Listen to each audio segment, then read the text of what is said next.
প্রেম পৃথিবীর সব থেকে জঘন্য অনুভূতি, দাবি করণের। বললেন, পাগলের মতো ভালোবাসতাম। একতরফা ভাবে একজনকে ভালোবেসেছিলেন করণ জোহার। সম্প্রতি সেই সম্পর্ক নিয়ে মুখ খুললেন বলিউডের তারকা পরিচালক। কিন্তু কেন বললেন এই ধরনের সম্পর্ক অত্যাচারের সমান, পৃথিবীর জঘন্যতম অনুভূতি? রাজ সামানির পডকাস্ট শোতে সম্প্রতি এসেছিলেন করণ জোহার। সেখানে তিনি কথা বলেন তার একতরফা প্রেম সম্পর্কে। জানান, একতরফা প্রেম অত্যাচারের মতো। করণের কথায়, প্রেমের মতো খারাপ জিনিস আজ পর্যন্ত না তৈরি হয়েছে আর না হবে।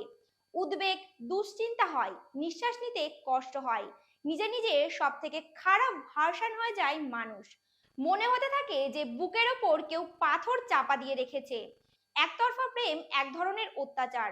যারা একতরফা প্রেমের সম্পর্কে আছেন তাদের প্রতি আমার সমবেদনা।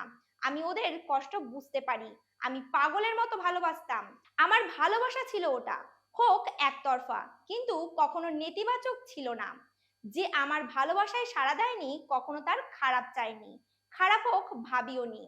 তো এই ছিল আজকের ভিডিওটি ভালো লাগলে একটি লাইক ও কমেন্ট করে দেবেন এবং বিনোদন সংক্রান্ত আরো তথ্য পেতে পেজটিকে সাবস্ক্রাইব করে দেবেন। দেখছিলেন cine plus presenting by KB production house. নমস্কার।